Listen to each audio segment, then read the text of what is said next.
हाथों से तू बदल दे अपनी लकीरें, हाथों से तू बदल दे अपनी लकीरें।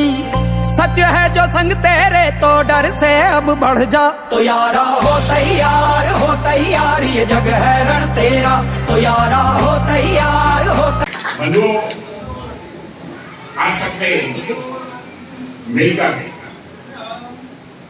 श्री महेश जी के नेतृत्व में उनके दिशाबोध और उनकी टीम के दिशाबोध के अनुरूप सहयोग प्रदान करके समाज का गौरव बढ़ाया है। और ये गौरव समाज का नहीं, समाज के साथ साथ हमारा अपना स्वयं का गौरव बढ़ाए। और हमने इस माध्यम से अपने पूर्वजों के प्रति पुष्प अर्पित किए। अग्रवाल सभा या अग्रवाल सेवा सदन या ये अग्रवाल धर्मशाला किसने बनाई? हमारे पूर्वजों ने बनाई, हमारे अग्रजों ने बनाई, हमारे वरिष्ठों ने बनाई। आज उसको अगर सहेज कर रखने का काम हम कर रहे हैं तो उसका मतलब हम उनके प्रति अपनी भावांजलि, अपनी श्रद्धांजलि, अपने श्रद्धा सुमन अर्पित कर रहे हैं। हम किसी पर उपकार नहीं कर रहे, हम जो कुछ कर रहे हैं वो अपने लिए कर रहे हैं। उसको करते रहने का संकल्प हम हमेशा याद रखें। हम इस पर भैया बात करना, हम इस पर रखें। हमारा यह अग्रसेन जी की संतति है। हमारे पूर्वज महाराजा अग्रसेन जी जिनके हम वंशज हैं, उनके इतिहास को, उनके गौरवशाली इतिहास को हम अपने परिवार में, अपने बच्चों में चर्चा में लाए, उन्हें उनके इतिहास से अवगत कराए। यह सामाजिक एकता के लिए भी आवश्यक है, यह पारिवारिक एकता के लिए भी आवश्यक है, यह हमारी विरासत को संभाल कर रखने के लिए भी आवश्यक है और अपने संस्कारों को अक्षुण्ण रखने के लिए भी आवश्यक है। हम क्या थे और हमारी संस्कृति किस दिशा में जा रही है, इस पर नियंत्रण रखने के लिए भी यह परम आवश्यक है। और मैं तो कहता हूं कि जो व्यक्ति या जो समाज अपने इतिहास को भुला देता है, अपनी सामाजिक परंपराओं को भुला देता है, अपने पुरातन संस्कृति और विरासत को भुला देता है, वह समाज जीवन में तरक्की नहीं कर सकता। वो हमारी जो ताकत है, वो हमारी विरासत है, हमारी संस्कृति है, हमारे संस्कार है, हमारे पूर्वजों का इतिहास है। मुझे बड़ी हंसी आती थी जब हमने उस सवाल कभी से तो 15-60 की उम्र से ही संघर्ष करते रहे और कर रहे हैं, आज भी कर रहे हैं।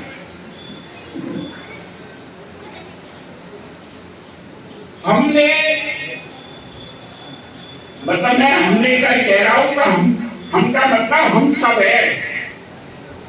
मैं का मतलब मैं होता है, और मैं का मतलब मैं अकेला हूं, और हम का मतलब हम सब है। वो करोड़ों की संख्या में, करोड़ों नहीं, आज भारत जैसे देश को विकसित राष्ट्र बनाने का संकल्प अगर लेने की हिम्मत किसी ने की है तो आपके समाज के किसी व्यक्ति ने की है। आज भारत 370 समाज में करके देश की सीमाओं को सुरक्षित करने का काम किसी ने किया है तो वो आपके ही समाज के किसी व्यक्ति ने किया है। आज सम्मान से भारतवासी संपूर्ण विश्व में अपनी आर्थिक, औद्योगिक और सामाजिक और व्यापारिक प्रगति को आगे बढ़ा सके, उसके लिए संसाधन जुटाने का, सम्मान से जीने का और सब प्रकार से सुरक्षित करने का काम अगर कोई कर रहा है तो वह आपके ही समाज के बंधु कर रहे हैं। हमको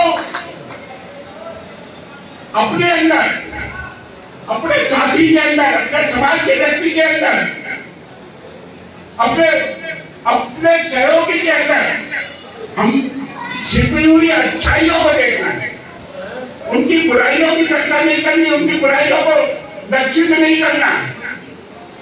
अगर हम रहना चाहते हैं, अगर हम सब बनना चाहते हैं, हम सब होंगे तो निश्चित रूप से सुरक्षित होंगे, हम सब होंगे तो निश्चित रूप से प्रगति के पथ पर आगे बढ़ेंगे। हमने अगर समाज पर होने वाले शोषण, अन्याय, अत्याचार को देखा तो संगठन बनाए, पहले नगरों में बनाए, जिलों में बनाए, कस्बों में बनाए, बाजारों में बनाए, प्रदेश में बनाए, देश में बनाए, अब अंतरराष्ट्रीय स्तर पर भी बना दिए। और उसके कारण ही आज अपने आप को आप सुरक्षित महसूस करते हैं। आपने और ये शौक तो ऐसा स्थान है पूरे देश में,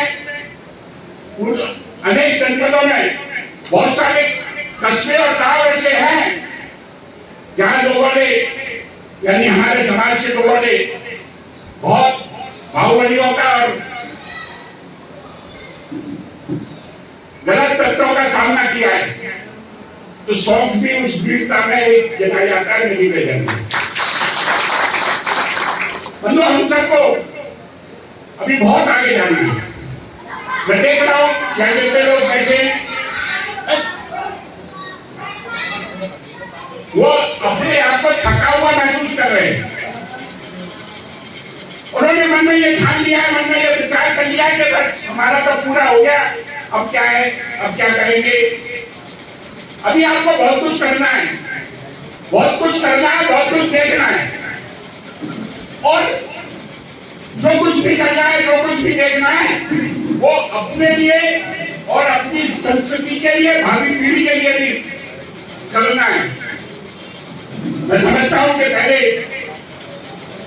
50-60 साल के बाद आदमी बच्चों के लिए जीता था। आज परिस्थितियां ऐसी है कि 40 साल के बाद भी बच्चों के लिए ही जीने का मन आदमी को बनाना पड़ता है, बनाना पड़ रहा है। वो हम बच्चों के लिए नहीं कर रहे, हम संपूर्ण समाज के लिए और देश के लिए कर रहे हैं, उनके माध्यम से, और बच्चों के को कर रहे हैं तो उनके भविष्य को सुधारने के लिए, भविष्य को उज्जवल बनाने के लिए, उनकी प्रगति में सहयोग करने के लिए कर रहे हैं। अब विकसित भारत की बात होती है तो हम शायद समझते होंगे कि ये कोई राजनीतिक है, ये कोई राजनीतिक बात है। आज जब 2014 में मोदी जी ने अपना प्रधानमंत्री के रूप में अपना कार्यकाल संभाला, मैं उनके सामने भी और उनके मंचों से भी कह चुका हूं कि उसका सर्वाधिक योगदान व्यापारी समाज का है। उसकी जड़ लगाने का काम, उसकी नींव रखने का काम हमने किया है। आज अगर इसका फल खाने का समय आ रहा है तो हम लोग अपने आप को कमजोर महसूस कर रहे हैं। विकसित भारत बनेगा तो भारत की अर्थव्यवस्था, औद्योगिक प्रगति, व्यापारिक प्रगति आगे बढ़ेगी, भारत आत्मनिर्भर भारत बनेगा, स्वावलंबी भारत बनेगा, तो हम सबकी आय बढ़ने वाली है और आय के साथ सबकी संपत्ति भी बढ़ने वाली है। मेरी बात को देख लेना। हो सकता है हम उस समय को नहीं देख पाए, हम में से बहुत से लोग उस समय को नहीं देख पाए, परंतु यह युवा भी बैठे वो समय को देखेंगे। देश में $5 ट्रिलियन की अर्थव्यवस्था की बात हो रही है, और मैं क्योंकि पूरे देश में घूमता हूँ, विदेशों में भी जाता हूँ, सबसे चर्चा होती है, बात होती है, और जो आगे का दृश्य दिखाई दे रहा है, भारत $25 ट्रिलियन की व्यवस्था, अर्थव्यवस्था बनेगा। $5 ट्रिलियन की $25 ट्रिलियन की अर्थव्यवस्था बनेगा। अब भारत जो 25 आज भारत $4 ट्रिलियन की अर्थव्यवस्था बना है। पहले भारत $2.5 ट्रिलियन की अर्थव्यवस्था था और जब मोदी जी ने ये संभाला तो $1.8 ट्रिलियन की अर्थव्यवस्था था। हम अपने मन में आकलन करें कि हमारे जीवन स्तर में, हमारे बच्चों के जीवन स्तर में, हमारे रहन सहन में, हमारे कारोबार में कितना गुणात्मक परिवर्तन हुआ है। वही परिवर्तन आगे बढ़ते जाना है। इसलिए हम न थके न रुके न झुके, हम आगे बढ़कर इस विकसित भारत अभियान में अपना सहयोग अपनी पीढ़ी की दशा को सुधारने के लिए करें, अपनी पीढ़ी के भविष्य को उज्जवल बनाने के लिए करें। और मैं ये आज हंसकर कहना चाहता हूँ कि हमको घर में बैठकर आज जिस प्रकार से आप सबने और आपके पूर्वजों ने, हमारे पूर्वजों ने अपनी विरासत को संभालते हुए जिस प्रकार से अपना एम्पायर खड़ा किया, जो अब कुछ अपनी संपत्ति इकट्ठी की या जो वैभव बनाया, उस वैभव को संभालने वाले दिखाई नहीं दे। अभी तक इस पीढ़ी तक और हमारी जो हमसे आगे की पीढ़ी है उस तक तो संपत्ति के लिए झगड़े हो रहे, परंतु उससे आगे झगड़े वाले नहीं, उन संपत्तियों को देखने वाले भी खत्म होते जा रहे हैं।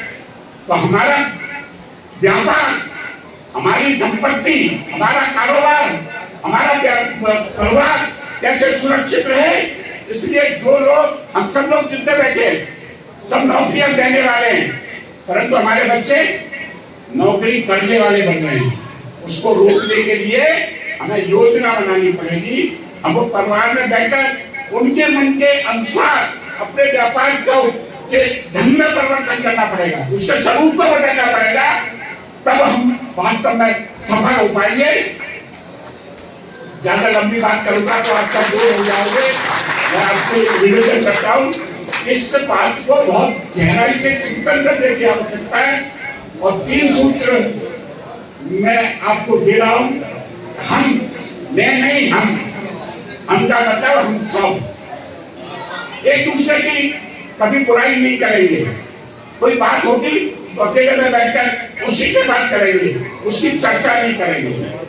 तीसरा, हम जो कुछ भी करेंगे उसके पहले हम अपना सम्मान नहीं, अपने बराबर वाले का, अपने सहयोगी का, अपने परिवार के व्यक्ति का सम्मान करेंगे तो हमारा सम्मान अपने आप हो जाएगा। अभी मैं देख रहा था अरविंद जी का नाम आया, किसी और का नाम आया तो कोई ताली बजाने को तैयार नहीं है। ताली बजाने से हमारा स्वास्थ्य और अच्छा होगा। इस बात को दृष्टिगत रखते हुए हम संकल्पबद्ध होकर अपने पूर्वजों के इतिहास को, हमारे पूर्वज कौन थे, वो समय आ गया।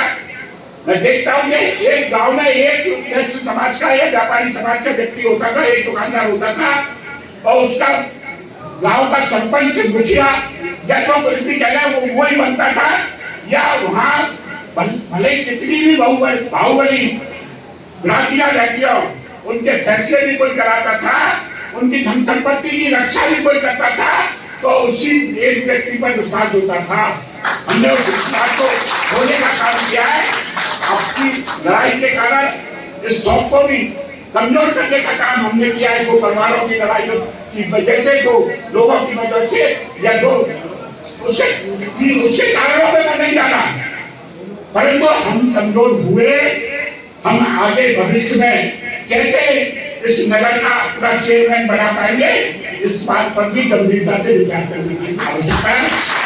जो हम हैं तो सब है, ये सोच कर मैंने क्या कहा, मंच पे कह रहा हूँ, खड़ा हुआ कह रहा हूँ कि सर्वोच्च पदों पर जो लोग बैठे हैं उसके पीछे भी हम हैं। और इतनी बात कहने की हिम्मत करने वाला अभी जब आपके साथ है तो आप बहुत शक्तिशाली है और सामर्थ्यशाली है। इस बात का दृष्टिगत करते हुए आप आगे बढ़े। जिस प्रकार से आपने इस धर्मशाला के पुनरुद्धार के लिए, सौंदर्यीकरण के लिए अपना सहयोग दिया है, सभी के लिए हृदय से आभार प्रकट करता हूँ। धन्यवाद।